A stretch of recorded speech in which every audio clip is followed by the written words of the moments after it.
Hi guys, welcome back to my channel, or to my channel if you guys are new. I thought I'd start the first video of 2020 off with a Dubai Q&A. For those of you who don't know, I grew up in Dubai and I often get a lot of questions on like Instagram and on YouTube about what it was like growing up there, what it was like going to school, stuff like that. So I thought today I'll answer all those questions. So I asked you guys on my Instagram for questions about anything you'd like to know, and on my YouTube community page, and so today I will answer them. We'll start with two questions that actually lead in together very nicely, and they are: how long did you live in Dubai for, and why did you move to the UK? I lived in Dubai from when I was 2 until I was 18. I was actually born in Ormskirk, which is just outside of Liverpool. So originally I was born there. However, my parents were actually in Dubai in the 90s, and that is where they met and they got married there, and then we briefly moved back to the UK. I was born there, and then we moved straight back when I was around 2. I was there until I was 18, and the main reason that I left was to go to uni. So I applied to go to uni at Liverpool John Moores, and the course was really good there. It was what I wanted to do, and I thought maybe I'll just move away from Dubai for the uni period, experience living on my own, doing things for myself, and just having like the true uni experience. The next question is, what school did you go to? I went to the English college for secondary school.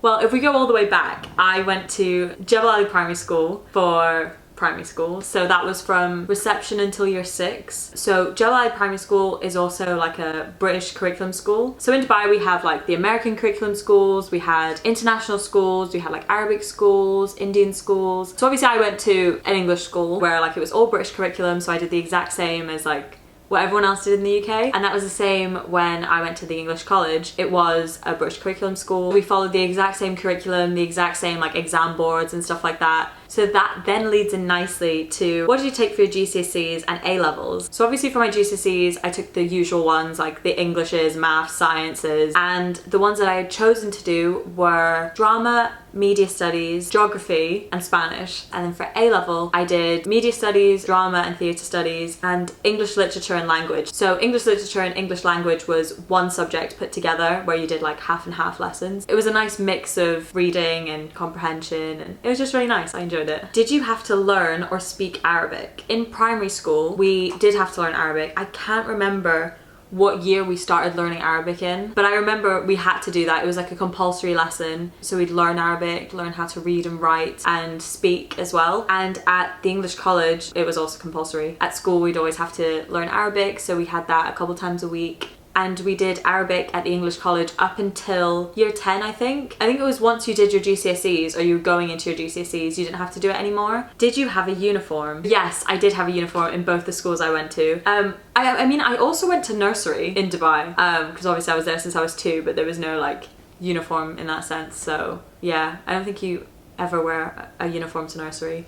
At Jebel Ali Primary School, we did have to wear a uniform. I will find a generic picture of the uniform, what it used to look like, because I know now it's changed. Sadly, I don't have any pictures of me in that uniform because a lot of them are in my family home. But at the English college, I do have a lot of pictures of me in my uniform. I quite liked wearing a uniform, to be fair, because when I moved here and was going to uni, every day I'd be like, oh, what am I gonna wear? Do you know what time they start/finish school, or what days they have to go into school? When I was in primary school, the days that we went to school were Saturday, Sunday, Monday, Tuesday, Wednesday. Thursday, Friday were actually our weekend. And then, I can't remember what year it was, I'll put it on the screen, it then changed. So it then changed to being Sunday, Monday, Tuesday, Wednesday, Thursday, and then Friday, Saturday is our weekend. That was like my school day in high school. In primary school, I can't remember what the timings were. I'll put them up on the screen because obviously it was so long ago. But for high school, registration was at 7:45 and then we finished at 3 p.m. However, on Thursday we would finish at 12:30, so we got to go home early because it was like the weekend. How were the teachers compared to the teachers in the UK? So obviously I only know an experience of like teachers in the UK for uni, so I guess it's a bit different. But a lot of the teachers that were at both my schools, the majority of them actually were from the UK, so they were like teachers from the UK that came to teach in Dubai instead. I would say for sure the standard of education is really high in Dubai. Like it was really, really good. I felt like I got the most potential out of it. I got a lot of questions about like what the expat community was like and what nationalities were there, etc, etc.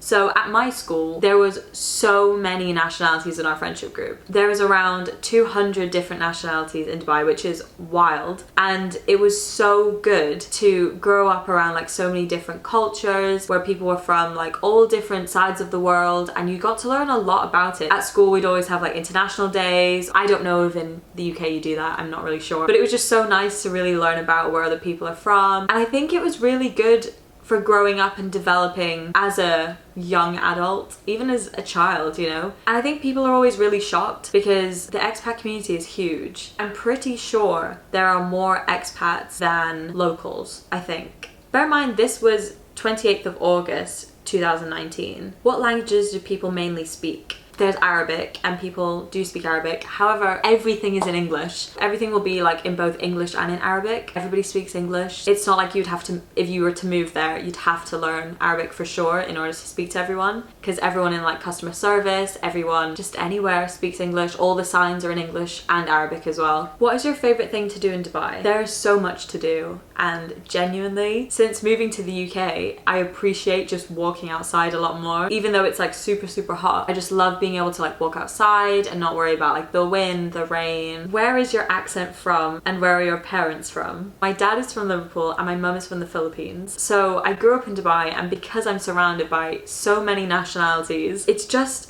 a mix of everything. I don't have a Scouse accent, but then sometimes some things sound like quite American. But then I always get like, are you Scottish? Are you Irish? But I think it's quite common. I think a lot of my Dubai friends have some sort of like twang that's maybe like American or something. I think it's just a mix. How many tourists are there? So after a quick Google from the Gulf News on the 23rd of November 2019, it says Dubai sees over 12 million visitors in 2019. Tourist population is unreal. You always see big groups of tourists like going to the mall and Burj Khalifa and some of the like iconic landmarks there. You just see them all the time. Was it hard learning English properly, or is it your first language? English is actually my first language and my only language that I speak. I can understand Filipino fluently. I can understand it fluently if someone's like speaking in any dialect. There's so many dialects in the Philippines, but I can't reply. And I know it seems so simple. I know. It's like, just take what you're hearing and just form a sentence with those words, but it's really not that easy. What are the things you miss in Dubai now that you're in the UK?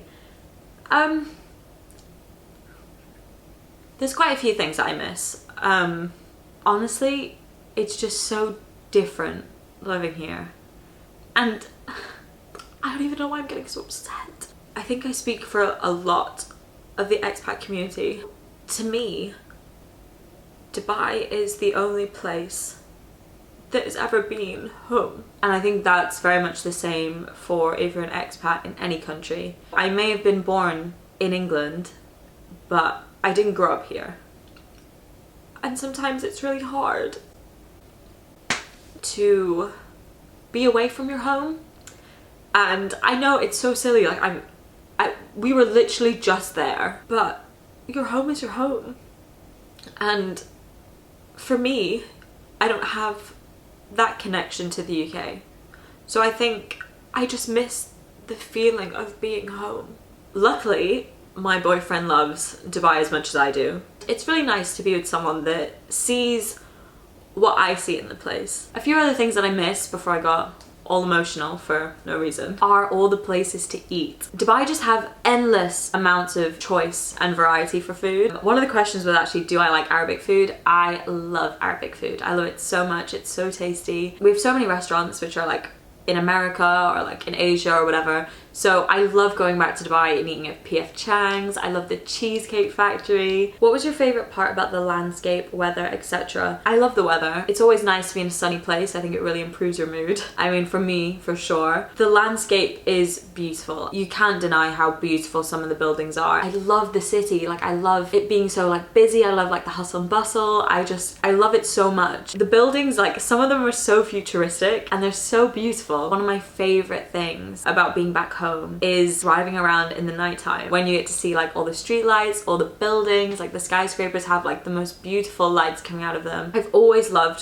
really colorful lights, and when I was younger and I couldn't go to sleep, my mum would take me on a drive and we would go look at all the lights and all like the skyscrapers in Dubai and like just drive around at nighttime until I fell asleep. And then we'd go back and then my dad would carry me out the car and carry me to bed. I was very young and it was one of my favorite things to do. What was the most popular thing when you were a kid and in school? When I was younger, what we'd always do was have like family movie day. So like a trip to the cinema with my mum and my dad. We'd always go see like what the latest movie was, and we'd go to the mall and then go out for some food. So that was always like a nice thing to do when I was a kid. I always remember every Thursday when my dad would pick me up from primary school, we would always go to McDonald's. We would always go pick up a drive-through McDonald's and then go home and eat it. Do you regret moving to the UK? No, I don't regret it at all. For sure it was like a really hard thing to do, like move away. I still get really homesick. And I think it was really hard for me to leave my friends that were there, because these are like my friends that I've been friends with for years, and I just know that these will be my friends for life. So it was kind of hard because especially like the time differences and stuff like that. It was very important for what I wanted to do for higher education, pursuing that. I